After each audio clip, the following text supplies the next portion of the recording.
ขอ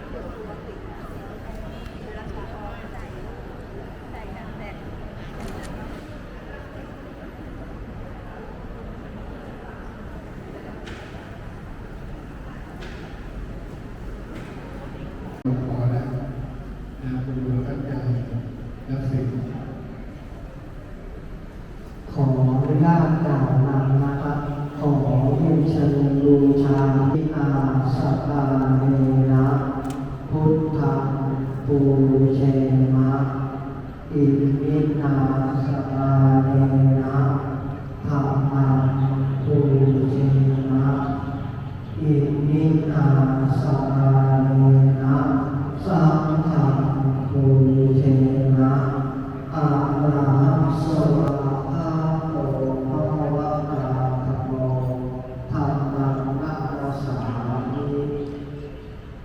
สุปฏิปันโน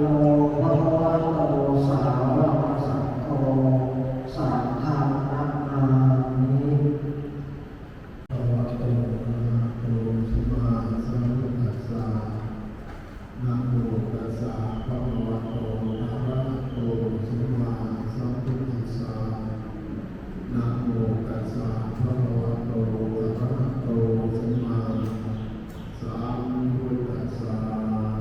นะโมอานิสีเอนะสุขตินันติสิเอโกสัพพะสิเอติตินันติตัสมาสีลังวิโสนะเอสาธุนะโมตัสสะภะคะวะโต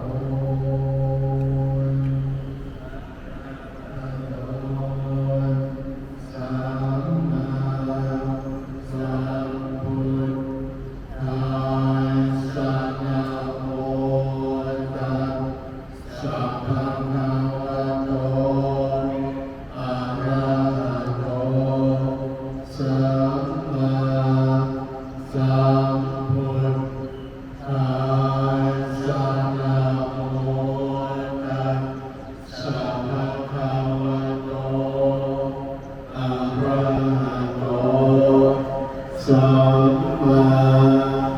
สัมพุทธัสสะอิติปิโสภะคะวะอะระหังสัมมาสัมพุทโธวิปัสสนาติโยปะโน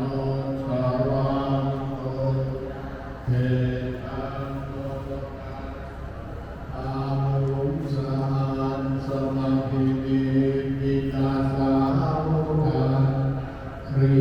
เนกราสุริยโทระระนะอาราภาคารามิโทระนังนะพุทธังวิมุตตังอิโตอนาเถระพุทธเถระธัมมาปยันโตอิโตสวิทินาชิตวามุนิโตตันเตสัพพะวัตถุเตทยมังคาราทิติพุทธังเทนะมุตังนาธัมรังมังวิสุทธิจุติวิธิทังอาภิธานังนาคเทนะวิธิตาจิตังโมนิโทตังเตชะสาภวัตตุเตชยสัพมานุภาเวนัสสะทาโสทิภวัตตุเตภว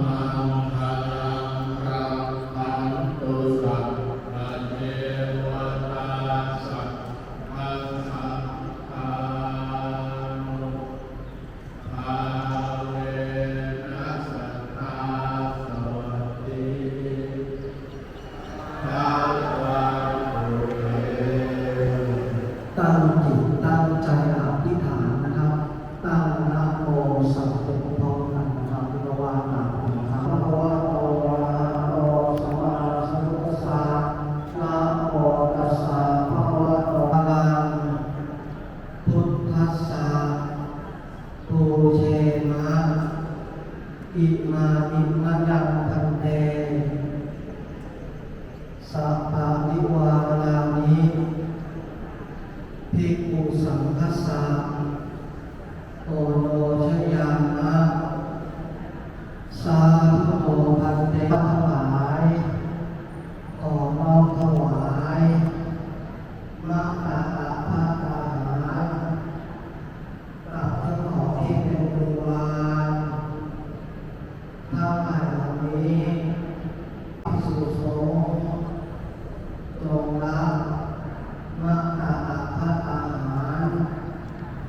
กับทั้งของที่เป็นบริวาร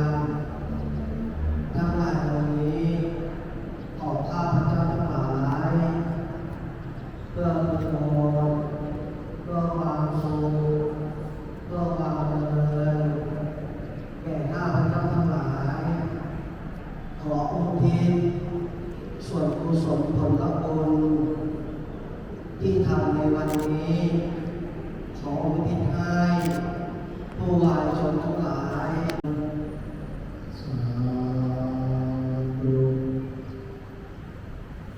ก็ได้ครับทั้งสามเลนด้วยนะครับทั้งสามเลนด้วยนะครับ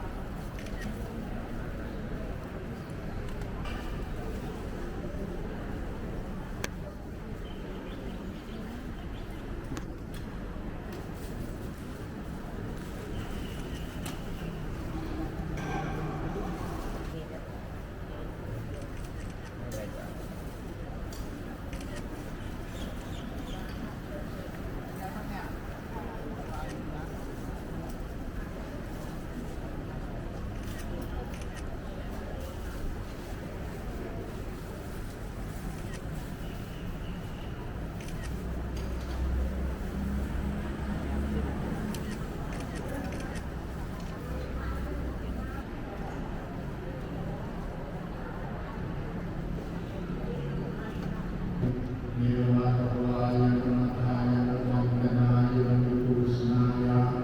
ยาวัเทวะมัสกายะสัพยายานายะ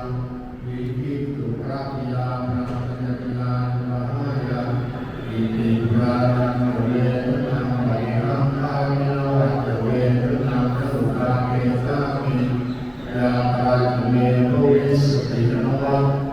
ภาสิวิหารวกาติทำอยู่ที่มีน้ำก็ใจน้ำไม่มีน้ำก็นั่งสมาธิแล้วก็พิจารณาไปหาลาไปปุริติสาพลังเทวเมมัจเมนังเปตานังปะปะติอิสตังนังตุเมตัมเมวสมิตุตุเมตุเมตุสัมปานะโนภะคะโสยะถามิโชติภะคะโสยะถาวิวัฏจันตุสัมมาโนวินาศตุมายัมมังมัจจาราสัพพิติโยวิวัฏจันตุสัพพะโลวินาศตุมาเตภวัตวันติโยวิวัฏจันตุสัพสัตตุมาเตภวันวันตรายโยสุขีทีอายุโกนภวัตอภิวาทนาสิริสัพพิยังวุฒาโนสุขังยันดาโมทาทินาทินาสังอันติสุวัติภิตานิการันตังกายาสังขังนาโสอุปังกัปปะติโสยาติธัมโมกัปปะตา อลังกะภิกขุนามายันเตนะสาธุคโรกัญญานาโสปัสสันตุจุปันโน